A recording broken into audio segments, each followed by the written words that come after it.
Alright guys, so this is day 4 of the review. I'm going to go ahead and post these first. I will put up the other videos for day 1 through 3, as well as the full exemplars for the other ones, and I'll go ahead and make some supplemental videos for some of the harder problems in there as well. So this is, like I said, day 4, and we're going to go ahead and go through a couple of these problems here. So this one right here, these are either exponential or logarithmics, and so logs can either have ln or log. So these are logarithmics are ln or logs, and the exponentials, guys, they have to have something with an exponent. So if I see this one, it has an exponential. Okay, and so we're gonna go ahead and solve this first one first. So I want the exponential by itself, so I'm going to do this. And I believe this is x divided by 3 equals 10. Okay, and so, oops, excuse me. So, what I have here is a case where I have the same base. Okay, so base 10, base 10. So this right here, I'll say it's 10 to the 1 power. And so pretty much I can get rid of the bases, so all I'm just left is the exponents. And I'm going to go ahead and rewrite this. So here I would multiply by 3. Multiply by 3, so my x is equal to 3. Oops, it's a little blurry. Okay, so x is equal to 3. Okay, now over here, guys, I don't know why it keeps doing that. Okay, so over here, what I need to see is that I have the ln's on both sides. So had this been ln or log, it doesn't matter which one, you approach these the same way. And so since I see a plus sign in between, I'm going to multiply this value with this one, and since I don't have anything in the front, I don't have to deal with any exponents, and that's going to equal ln x plus 6.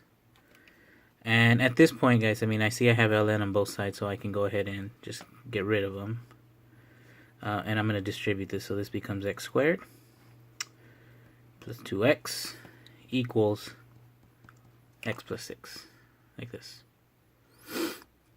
So now I can solve this. I'm going to go ahead and, what I'm going to do here is subtract an x. Subtract an x, so I'm left with x squared plus x equals 6. And then I'm going to go ahead and subtract the 6 also. So it's x squared plus x minus 6 equals 0. And from this point here, I'm going to go ahead and solve for x. And I can do that because I have a squared term, a linear term, and then a constant. I'm going to do my a, b, and c, where a is equal to 1, the number in here in front, b is also equal to 1, and c is negative 6. So if I make a table here, this is a times c, which is 1 times negative 6 equals negative 6. And over here, I want the values for the factors to be b. So here, 3 and 2, 3 and negative 2, if I multiply them, give me negative 6. But if I add them, 3 minus 2, it's equal to 1, which is what I'm looking for b. Okay, and so I'm going to continue working this up here. My answer for this would be x plus 3 and x minus 2. And I'm going to go ahead and set both of these equal to 0. So x is equal to negative 3 and x is equal to positive 2.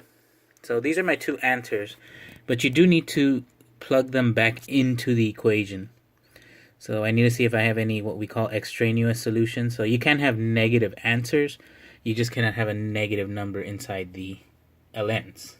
Okay, so if you see here, if I were to plug this negative 3 in over here, so that first term would be ln negative 3. Well, I cannot have a log natural term of negative 3 because it can have negatives inside the actual logs. So, or the result can't be negative. So that makes this an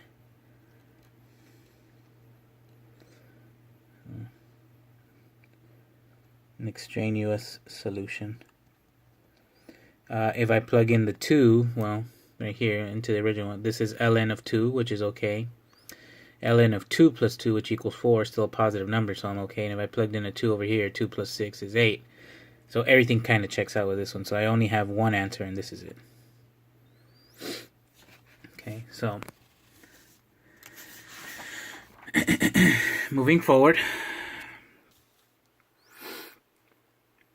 This one here is use properties of log to rewrite the expression. So again, guys, here this is just first thing is I want to make this a power.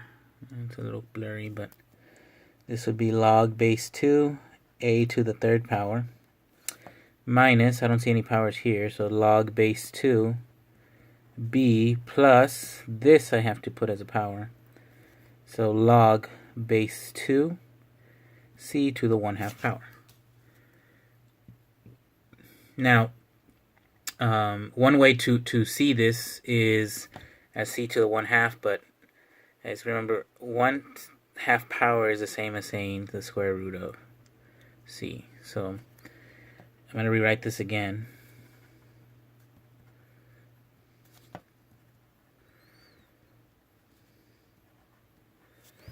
Okay, so c to the 1/2 is the same as saying square root of c. So here, now I'm going to go ahead and combine them. So a negative sign, oops. Okay, negative sign means to divide. So on top I'd have the a to the third power, and on the bottom I'd have the b.